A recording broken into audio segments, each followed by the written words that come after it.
Hi అందరికీ. ఆ రాత్రి అలసిపోయి నిద్రపోతున్న విశాల్ గుండెలపై తల వాల్చుకుని సెద తీరుతున్న నా మనసులో ఒక్కసారి గతమంతా మెదిలింది. రోజులు ఎంత తొందరగా గడిచిపోతున్నాయి. అప్పుడే మా పెళ్లి జరిగి 15 సంవత్సరాలు గడిచిపోయాయి. ఎన్నో అవరోధాలను దాటుకుని ఎంతో మానసిక సంఘర్షణల మధ్య విశాల్ చెయ్యి పట్టుకుని ఇంట్లో అడుగుపెట్టాను నేను. నా పేరు అలేఖ్య. మా అమ్మ నాన్నలకి నేను, నా తర్వాత తమ్ముడు ఉన్నాం. నాన్నగారు మా ఊరిలోనే వ్యవసాయం చేసేవారు. అమ్మ గృహిణిగా ఉంటూ ఇల్లు చూసుకుంటూ ఉండేది. చిన్నప్పటి నుంచి నాన్నగారు నన్ను చాలా గారాబంగా పెంచారు. నేను ఏది అడిగినా కాదనకుండా ఇచ్చేవారు. నేను చదువులో ముందుండడంతో నన్ను పై చదువులు కూడా చదివించారు. నేను MBA మంచి మార్కులతో పూర్తి చేసి మంచి ఉద్యోగం సంపాదించాను. ఎప్పుడైతే నా చదువు పూర్తయి ఉద్యోగం సంపాదించానో అప్పటి నుంచి మా ఇంట్లో నా పెళ్లి ప్రస్తావన మొదలైంది. కానీ నాకేమో పెళ్ళంటే ఇష్టం లేదు అనే కంటే భయమని చెప్పచ్చేమో. అసలు నేను MBA వరకు చదవడానికి కొంత కారణం కూడా అదే. లేదంటే ఇంటర్ అవగానే అసలు అప్పుడే మా ఇంట్లో ఈ పెళ్లి ప్రస్తావన వచ్చింది. కానీ పెళ్లి నుంచి ఎలాగైనా తప్పించుకోవాలనే ఉద్దేశంతోనూ, మరోవైపు చదువు అంటే ఉన్న ఇష్టంతోనూ డిగ్రీలో జాయిన్ అయ్యాను. డిగ్రీ పూర్తయిన తర్వాత మరోసారి ఇంట్లో నా పెళ్లి ప్రస్తావన వస్తే అప్పుడు MBAలో జాయిన్ అయ్యాను. మొత్తానికి ఎలాగైతే ఇన్ని సంవత్సరాలు చదువు వంకతో పెళ్ళిని వాయిదా వేసుకుంటూ వచ్చాను. కానీ ఇక మీదట వాయిదా వేయడం నా వల్ల కాదు అనిపిస్తుంది. అసలు నాకు పెళ్ళంటే భయం కలగడానికి కూడా ఓ కారణం ఉంది. నేను 9వ తరగతి చదువుతున్నప్పుడు మా పక్కింట్లో ఉండే మా పెద్ద నాన్నగారి అమ్మాయి మా అక్క పెళ్లి జరిగింది. నాకు బాగా గుర్తు. అప్పుడు అక్కకి పెళ్లి కుదిరినప్పుడు చాలా మంచి సంబంధం, చాలా మంచి కుటుంబం, పిల్ల అదృష్టవంతురాలు అని అందరూ చెప్పుకున్నారు. మా అక్క అదృష్టం కొద్దీ ఆ సంబంధం దొరికింది అని మా పెదనాన్న పెద్దమ్మ వాళ్ళందరూ ఎంతో మురిసిపోయారు. ఆ అక్కకి నాకు మంచి స్నేహం. పక్కపక్క ఇల్లే కావడంతో తీరిక సమయాల్లో మేమిద్దరం కలిసే ఉండేవాళ్ళం. కుటుంబ సభ్యులు, బంధువుల సమక్షంలో మొత్తానికి అక్క పెళ్లి ఘనంగా జరిపించారు.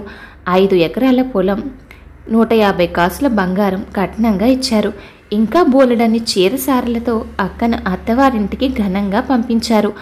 ఆ రోజు అప్పగింతలప్పుడు అక్కను వదలలేక నాతో సహా అందరూ ఎంతో ఏడ్చారు. కానీ మాకు అప్పుడు తెలియలేదు అక్క విషయంలో మాకు ఆ ఏడుపే శాశ్వతం అవుతుందని. అక్క అత్తారింటికి వెళ్ళిన 2 నెలలకి పుట్టింటికి వచ్చింది. విషయం ఏమిటి అంటే, బావ అక్కను 3 లక్షలు పుట్టింటి నుంచి అడిగి తెమ్మన్నాడని, దానికి అక్క ఒప్పుకోకపోతే తనను చిత్రహింసలు పెట్టి డబ్బు తెచ్చే వరకు ఇంట్లో అడుగు పెట్టద్దని మెడపట్టి ఇంట్లో నుంచి బయటకు గెంటేశాడని ఏడుస్తూ వచ్చిన అక్కని ఓదార్చి నచ్చ చెప్పి బావ అడిగిన 3 లక్షలు ఇచ్చి పంపించారు మా పెదనాన్న వాళ్ళు. అంతకన్నా ఏం చేస్తారు మరి? పరువు కోసం బ్రతికే మనుషులు కదా.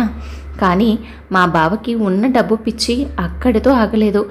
అక్క పట్టుకెళ్ళిన డబ్బంతా తన దొరలవాట్ల కోసం తగలేసి మళ్ళీ 2-3 నెలలకు ఒకసారి ఎంతో కొంత డబ్బు పట్టుకు రమ్మని అక్కను కొట్టి పంపించేవాడు. అక్క మళ్ళీ డబ్బు తీసుకుని వెళ్ళేది. పోనీ అక్కడున్నప్పుడు అక్క ఏమైనా ప్రేమగా చూసుకునేవాడా అంటే అదీ లేదు. ఆ అక్క ఒక మనిషి అన్న విషయం కూడా మర్చిపోయి తన్ని నానా హింసలో పెట్టి చిద్రవద చేసేవాడు. అతని తల్లిదండ్రులు కూడా అతని మాటలకు ఎదురు చెప్పలేకపోయేవారట. అలా పెళ్ళైన 8 నెలలు ఆ రాక్షసుడు పెట్టిన నరకాలను భరించి ఇక భరించే ఓపిక లేక అతడు మారతాడు అన్న ఆశ ఏమాత్రం లేకపోవడంతో చివరికి అతన్ని వదిలేసి పుట్టింటికి వచ్చి చేరింది అక్క. కొన్ని సంవత్సరాల పాటు పోరాటం తర్వాత న్యాయస్థానం అక్కకి అతడి నుంచి పూర్తిగా విముక్తిని కలిగించింది.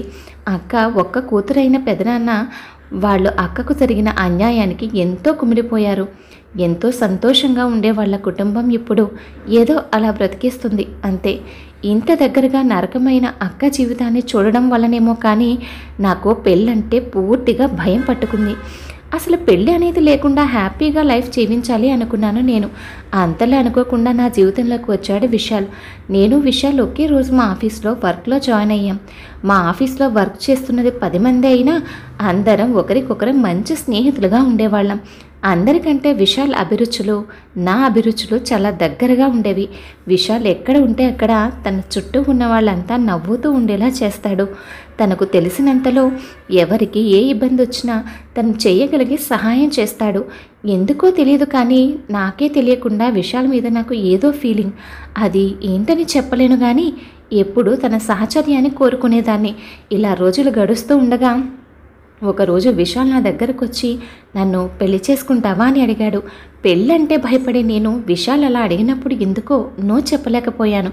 బహుశా నా మనసు లోతుల్లో అతనంటే ఉన్న ఇష్టమేనేమో. అలా కొద్ది రోజులు మా ప్రేమ సంతోషంగా గడిచింది. ఆఫీసులో అందరూ మేము ఒకరి కోసం ఒకరు పుట్టామని అనేవారు. విశాల్ ఇంట్లో మా ప్రేమ విషయం తెలిసి వాళ్ళ అమ్మా నాన్న మా పెళ్ళికి ఒప్పుకున్నారు. తర్వాత విశాల్ని మా ఇంట్లో కూడా నా కొలీగ్గా పరిచయం చేశాను. తను ఇంట్లో అందరికీ బాగా నచ్చాడు. కానీ మా ప్రేమ విషయం చెప్పేసరికి మాత్రం విశాల్తో నా పెళ్ళికి మా ఇంట్లో వాళ్ళకి కులం అడ్డొచ్చింది. మా పెళ్ళికి ఒప్పుకోలేదు. 1 సంవత్సరం పాటు మా ఇంట్లో వాళ్ళు మారతారని ఎదురు చూసాము. కానీ వారిలో ఎలాంటి మార్పు రాలేదు. ఇక వేరే దారి లేక విశాల్ వాళ్ళ అమ్మా నాన్న మా స్నేహితుల సమక్షంలో మా పెళ్ళి రిజిస్టర్ ఆఫీస్లో జరిగింది. పెళ్లి పేరుతో ఆర్భాటాలు హడావిడి చేయడం నాకు విశాల్కి ఇద్దరికీ కూడా ఇష్టం లేదు. మా పెళ్లి ఖర్చులకు అయ్యే డబ్బును ఓ అనాథ శరణాలయానికి విరాళంగా ఇచ్చాం. పెళ్లి చేసుకుని మనసులో ఎన్నో సందేహాలతో కాస్త ఆందోళనగా విశాల్ ఇంట్లో అడుగుపెట్టిన నాకు అక్కడ ఘన స్వాగతం లభించింది. విశాల్ తప్ప వేరే పిల్లలెవరూ లేని అత్తయ్య మామయ్య నాలో కూతుర్నే చూసుకున్నారు. నిజంగా చెప్తున్నాను, నేను ఇంట్లో అడుగుపెట్టిన మొదటి రోజు వారు నా మీద ఎంత ప్రేమ అయితే చూపించారో ఇప్పటి వరకు అదే ప్రేమ ఆప్యాయత నా మీద చూపిస్తున్నారు. మామయ్య గారు గవర్నమెంట్ ఎంప్లాయీగా జాబ్ చేసి రిటైర్ అయ్యారు. అత్తయ్య గారు స్కూల్ టీచర్గా వర్క్ చేసి వాలంటరీ రిటైర్మెంట్ తీసుకున్నారు. ఇక విశాల్తో నా కొత్త కాపురం చాలా ఆనందంగా ఎన్నో మరచిపోలేని మధురానుభూతులతో సాగింది. విశాల్ నన్ను ప్రాణంగా చూసుకునేవాడు. ఎంతో సంతోషంగా సాగిపోతున్న మా సంసార జీవితంలో ఒక చిన్న లోటు. పెళ్ళై 6 సంవత్సరాలు గడిచినా మాకు ఇంకా పిల్లలు లేకపోవడం. ఎంతోమంది డాక్టర్లను కలిసినా అందరూ ఏ లోపం లేదు, ఖచ్చితంగా పిల్లలు పుడతారని చెప్పడమే తప్ప నాకు ఆ అదృష్టం దక్కేది కాదు. పిల్లల కోసం నాలో నేను ఎంతగానో మదన పడేదాన్ని. కానీ అత్తయ్య మామయ్య ఎప్పుడూ ఆ విషయం గురించి కూడా నన్ను ఒక్క మాట అనేవారు కాదు. దేనికైనా సమయం రావాలమ్మా, సమయం వచ్చినప్పుడు వాళ్ళే పుడతారులే అని నన్ను ఓదార్చేవారు తప్ప. మొత్తానికి మా పెళ్ళైన 6 సంవత్సరాల తర్వాత నేను నిలతప్పాను. అప్పటి నుంచి విశాల్ నన్ను మరింత అపురూపంగా చూసుకోవడం మొదలుపెట్టాడు. ఆ సమయంలో అత్తయ్య మామయ్య నా మీద చూపించిన ప్రేమను, తీసుకున్న జాగ్రత్తలను నేను ఎప్పటికీ మరవలేను. నెలలు నిండిన తర్వాత ఆ దేవుని దయ వల్ల ఒక్క దెబ్బకి 2 పిట్టలు అన్నట్టు ఒక పాప ఒక బాబు కవల పిల్లలు పుట్టారు మాకు. బంగారు బొమ్మల్లా ఉన్న పిల్లలిద్దరినీ చూసుకుని మేమంతా ఎంతో మురిసిపోయాం. పెళ్ళైన తర్వాత నేను విశాల్ కలిసి అమ్మ వాళ్ళ ఇంటికి 2-3 సార్లు వెళ్ళినా వాళ్ళు మమ్మల్ని అంగీకరించలేదు. చివరికి తమ్ముడి పెళ్ళికి కూడా నన్ను పిలవలేదు. ఆ ఊర్లోనే ఉండే నా స్నేహితురాల ద్వారా ఎప్పటికప్పుడు అమ్మ వాళ్ళ విషయాలు నాకు తెలుస్తూనే ఉండేవి. పిల్లల ఆటపాటలతో రోజులు ఆనందంగా గడిచిపోతున్నాయి. ఇప్పుడు పిల్లలకు 9 సంవత్సరాలు. ఈ మధ్యనే నా స్నేహితురాలి ద్వారా నాకు తెలిసిన విషయం ఏమిటంటే, వయసు రీత్యా అమ్మా నాన్నలు ఇప్పుడు అనారోగ్యంతో బాధపడుతూ ఉండడంతో వారిని భారంగా భావించిన తమ్ముడు వాడి భార్య వాళ్లను వృద్ధాశ్రమంలో చేర్పించారని. ఆ విషయం తెలిసిన దగ్గర నుంచి నా మనసులో లేదు. ఒక్క పెళ్లి విషయంలో నా నిర్ణయంతో వాళ్లకు దూరం అయ్యానే తప్ప చిన్నప్పటి నుంచి నన్ను తమ్ముడిని ఎంతో ప్రేమగా పెంచి పెద్ద చేశారు అమ్మా నాన్న. అలాంటి వారు ఇప్పుడు ఏ పరిస్థితుల్లో ఉండడం నేను తట్టుకోలేకపోయాను. బాధపడుతున్న నన్ను విశాల్తో పాటు అత్తయ్య మామయ్యలు కూడా ఓదార్చారు. అత్తయ్య మామయ్య నాకు ధైర్యం చెప్పి, వెంటనే వెళ్ళి మీ అమ్మా నాన్నలను ఇక్కడికి తీసుకొచ్చేయండి అమ్మా, వాళ్ళు మనతో పాటు ఉంటారు, మాకు తోడుగా ఉంటుంది. ఇక్కడ పిల్లల్ని చూస్తూ ఉంటే మెల్లగా వాళ్ళ ఆరోగ్యాలు కూడా సర్దుకుంటాయి అని చెప్పి నన్ను విశాల్ని అమ్మ వాళ్ళ దగ్గరికి పంపించారు. మేము వెళ్ళేసరికి ఆశ్రమంలో బిక్కుబిక్కుమంటూ చెట్టు కింద దీనంగా కూర్చునున్నారు అమ్మా నాన్న. మమ్మల్ని అక్కడ చూసేసరికి అమ్మ దుఃఖం ఆపుకోలేకపోయింది. నన్ను పట్టుకొని చిన్న పిల్లలా ఏడ్చేసింది. నేను ఎంత బ్రతిమలాడినా అమ్మా నాన్న మొదట మాతో రావడానికి ఒప్పుకోలేదు. మొత్తానికి విశాల్ అమ్మా నాన్నలకు నచ్చజెప్పి మాతో రావడానికి ఒప్పించాడు. ఇంటికి వచ్చిన అమ్మా నాన్నలను అత్తయ్య మామయ్య సాదరంగా ఆహ్వానించారు. ఇది మా ఇల్లు మాత్రమే కాదు, మీ ఇల్లు కూడా. మీరు ఎలాంటి సంకోచం లేకుండా ఇక్కడ సంతోషంగా ఉండండి అంటూ అత్తయ్య అమ్మ వాళ్లకు ధైర్యం చెప్పారు. పిల్లల్ని చూసేసరికి అమ్మా నాన్నలకు సగం బలం వచ్చేసింది. ఇంటికి వచ్చిన 10 రోజుల్లోనే అత్తయ్య మామయ్య విశాల్ మా అందరి మీద చూపిస్తున్న ప్రేమకు అమ్మా నాన్నలు పూర్తిగా కోలుకున్నారు. విశాల్ నేను ఆఫీస్కు వెళ్ళి వస్తూ ఉంటే అత్తయ్య మామయ్య అమ్మా నాన్నలు ఒకరికొకరు సహాయంగా పనులు చేసుకుంటూ పిల్లల్ని చూసుకుంటూ చాలా సంతోషంగా ఉంటున్నారు. ఈరోజు మా 15వ పెళ్లి రోజు. ఉదయాన్నే తయారై నేను విశాల్ అత్తయ్య మామయ్య అమ్మా నాన్నల ఆశీస్సులు తీసుకున్నాం.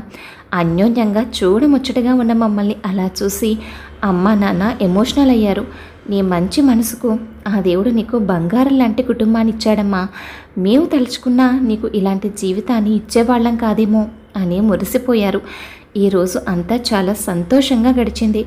అందరం కలిసి గుడికి వెళ్ళడం, రెస్టారెంట్కి వెళ్ళడం చాలా బాగా ఎంజాయ్ చేశాం. ఇక రాత్రి అయ్యేసరికి పెళ్లి రోజు కానుకగా నాకు విశాల్ ఇచ్చిన చీర కట్టుకుని గదిలోకి వచ్చాను. ఇన్ని సంవత్సరాలు గడిచినా విశాల్లో మాత్రం చిలిపితనం ఏమాత్రం తగ్గలేదు సరికదా. రోజు రోజుకి మరింత చిలిపిగా మారుతున్నాడు. నాకు ఎప్పటి వరకు ఊపిరాడకుండా చేసి తనేమో అలసిపోయి చిన్న పిల్లాడిలా నిద్రపోతున్నాడు అనుకొని గాఢంగా నిద్రపోతున్న విశాల్ నుదుటిపై ఆనందంగా ముద్దు పెట్టుకొని, ఇంతకన్నా ఒక ఆడదానికి ఇంకేం కావాలి? భార్య మనసెరిగి ప్రవర్తించే భర్త, కోడల్ని కూతురులా చూసుకునే అత్తమామలు, బంగారం లాంటి పిల్లలు, వీటన్నింటితో పాటు ఇప్పుడు అమ్మా నాన్నలు కూడా నాతోనే ఉంటున్నారు అని నా జీవితంలో జరిగిన సంఘటనలు నెమరు వేసుకుంటూ ఎంతో హాయిగా ప్రశాంతంగా ధైర్యంగా విశాల్ గుండెలపై వాలి మెల్లమెల్లగా నా కళ్ళు మత్తుగా మూతపడడంతో నిద్రలోకి జారుకుంటున్నాను. కథ విన్నారు కదా అండి. కథపై మీ అభిప్రాయాన్ని తప్పకుండా కామెంట్ చేయండి. మరొక మంచి కథతో మళ్ళీ కలుద్దాం. ఉంటాను మరి.